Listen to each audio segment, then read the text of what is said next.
Jésus, je t'aime, car tu m'as aimé. Jésus, je t'aime, je t'aime. Jésus, je t'aime, je t'aime. Jésus, je t'aime, car tu m'as aimé. Bonjour à tous, j'espère que vous allez tous bien, par la grâce de Dieu. On va passer un petit moment ensemble, on va continuer et clôturer la série sur l'intimité avec Dieu. On avait vu dernièrement les chrétiens du parvis, les chrétiens hors du parvis, et là on va voir les chrétiens via l'autel des holocaustes, et vous donner quelques précisions comment y parvenir. Et l'autel des holocaustes, c'est vraiment un lieu de brisement. Il faut comprendre que quand on parle de l'autel des holocaustes, c'est un lieu de brisement, c'est un lieu que Dieu utilise pour nous façonner comme lui il souhaite que nous marchions dans sa présence. Les chrétiens du parvis se contentent de ne pas pécher. Ça, c'est les chrétiens du parvis. On en a parlé la dernière fois. Mais quand Dieu dit « allons à droite », ils disent pourquoi pas à gauche. Ils interprètent, ils sont pas encore dans la condition, de la direction parfaite de Dieu. Quand Dieu leur donne une direction, ils analysent ce qu'il est bon pour faire. Ils obéissent pas immédiatement. Ça, c'est les chrétiens du parvis. Et ils se disent pourquoi pas aller à gauche, pourquoi aller à droite. Ils raisonnent. Ils raisonnent à la parole de Dieu sur leur vie. Ils raisonnent. Et ils se questionnent toujours au lieu d'obéir tout simplement à la parole de Dieu. Et ils essayent d'être eux-mêmes, par leur propre pouvoir, leur propre volonté, le sel du monde.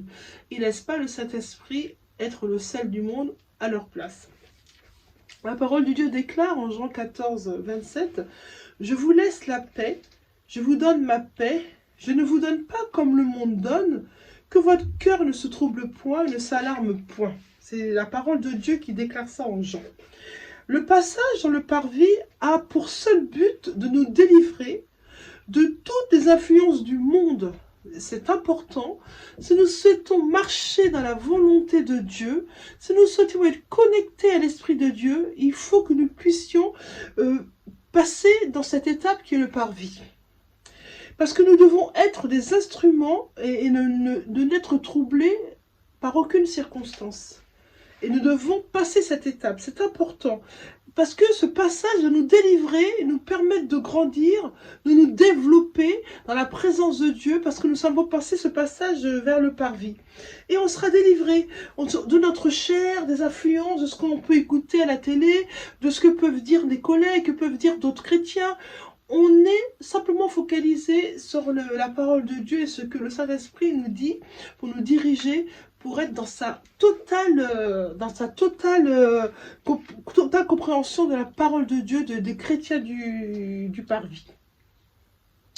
Avant l'autel des holocaustes, avant d'arriver à l'autel des holocaustes, ce sont des chrétiens charnels qui restent attachés au monde. Ils ont une vie de légèreté. Ces personnes sont toujours prêtes à rétrograder. Et leur vie chrétienne est un combat perpétuel pour ne pas tomber dans le péché.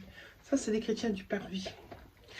Quand ils passent l'autel des holocaustes, après l'autel des holocaustes, il y a l'étape de la cuve d'airain égale la soumission d'âme. La cuve d'airain, ça signifie la soumission de l'âme. La grande caisse qui servait au sacrifice des animaux au travers du feu, c'était ça l'autel des holocaustes. C'était le lieu de brisement, je vous le rappelle.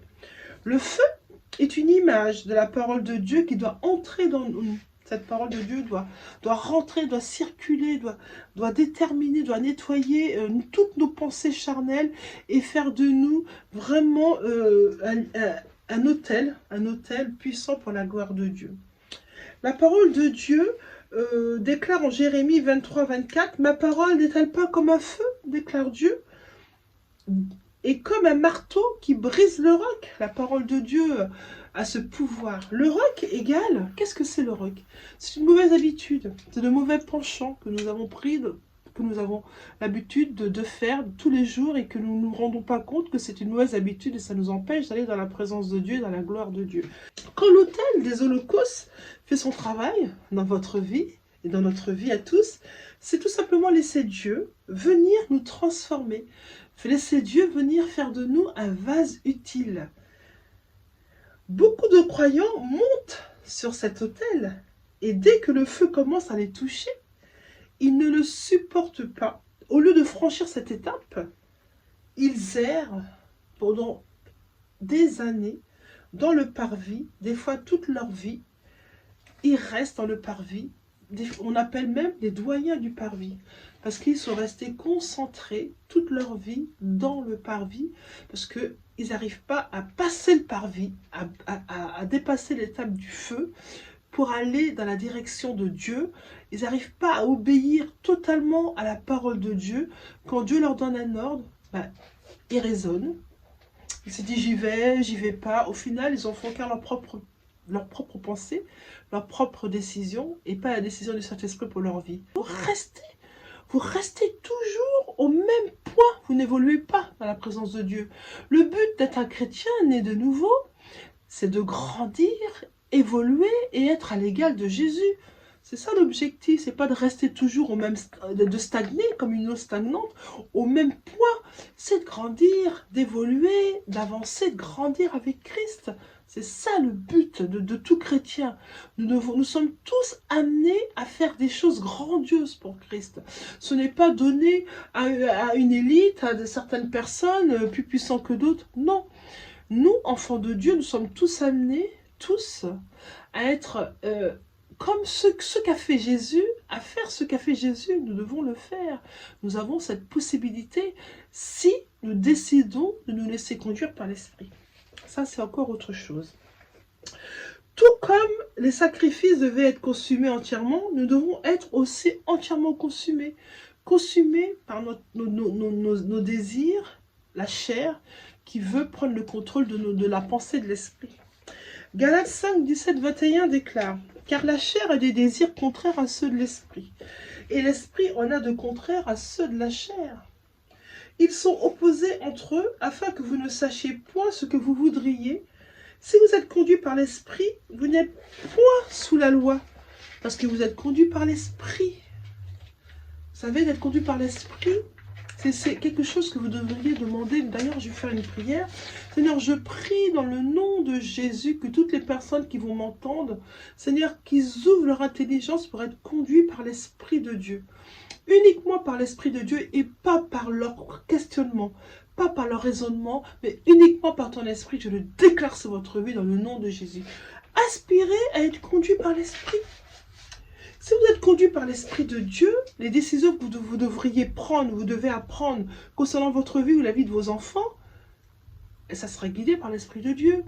Et cette décision que vous allez prendre va assurément impacter votre vie en votre faveur.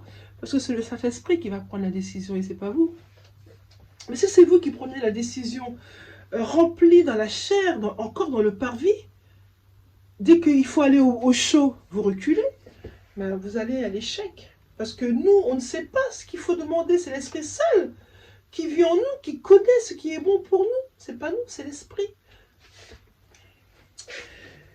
Une personne qui ne se laisse pas consumer par le feu de l'autel se cherche constamment des excuses pour justifier et couvrir les œuvres de la chair. Chacun d'entre nous, nous savons pertinemment les choses que nous faisons qui sont péchées ou pas. Nous le savons, les œuvres de la chair, c'est la gourmandise, c'est les addictions, c'est le mensonge, c'est tout ce qui est contraire à l'esprit. L'autel des holocaustes, c'est une étape volontaire. C'est volontairement que nous allons pour être guidés par l'esprit. Nous avons fait ce choix sciemment parce que nous savons qu'en allant dans sa présence, en dépassant l'étape du feu, nous sommes totalement dans la présence de Dieu et guidés par l'autel des holocaustes, et c'est le Saint-Esprit qui prend possession de notre vie. Et de ce fait, toutes les décisions que vous devez prendre tout ce que vous devez faire dans votre vie concernant votre maison, votre travail, vos enfants, tout sera nickel. Pourquoi? Parce que c'est pas vous qui allez prendre la décision, c'est le Saint-Esprit. Cherchez à changer nos mauvaises habitudes plutôt que de chercher à changer les autres. La parole de Dieu déclare que on regarde souvent les déchets, les saletés qu'il y a dans l'œil de notre voisin, dans l'œil de notre frère et sœur. Mais ne regardons pas dans notre propre œil, si nous n'avons pas une poutre. Autrement dit, arrêtons de juger les uns les autres. Regardons notre propre condition. Arrêtons de juger les uns les autres. Cherchons à changer nos propres mauvaises habitudes avant de chercher à changer celles des autres. L'examen final de la présence de Dieu dans notre vie, c'est Dieu lui-même qui met sur notre chemin une personne qui a l'art de faire ressortir les œuvres charnelles.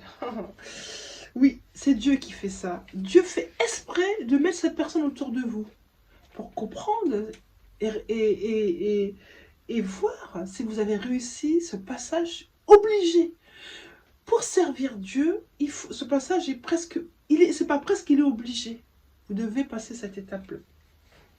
Les personnes qui sont trop proches de la clôture du parvis sont des personnes qui souvent finissent par la franchir et à retourner dans le monde. Ils ont essayé, finalement ils ne comprennent pas trop les choses spirituelles parce qu'ils ne se mettent pas dans la présence de Dieu, ils ne lisent pas la parole, ils raisonnent, mais finalement ils font demi-tour et ils repartent dans le monde. Et c'est bien pire, car la vie du parvis devient vite monotone. Quand ces personnes ne prennent pas leur courage à deux mains pour dépasser le parvis et aller dans le feu de l'esprit, bah cette vie-là devient monotone, ils se font chier en fait. Parce qu'ils se disent, je prie le matin, je prie le midi, je prie le soir. Bon, ok, il n'y a rien d'intérêt dans ma vie. Je prie ou je prie pas, c'est pareil, il n'y a aucun intérêt. Ma vie, c'est la même, les mêmes blocages, les mêmes maladies, les mêmes douleurs, les mêmes meurtrissures. Au final, autant rester dans le monde. C'est là le piège. Si vous en êtes à ce stade-là, vous devez dépasser le parvis, aller dans le feu du Saint-Esprit, aller dans le lieu de brisement, pour pouvoir aller ensuite dans la cuve vraiment des reins. Et vraiment, c'est très important ce que je vous dis là. Il faut détruire les mauvais penchants. On peut faire plusieurs allers-retours entre le lieu saint et l'autel des holocaustes. Oui, on peut faire beaucoup d'allers-retours.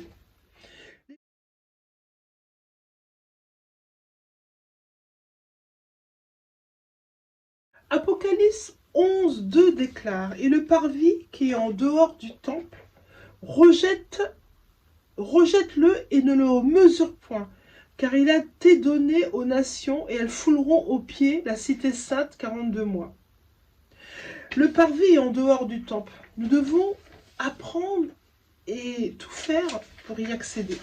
Parce que c'est en rentrant dans l'autel des holocaustes, en rentrant dans la cuve des reins, que nous allons conserver notre amitié avec Dieu.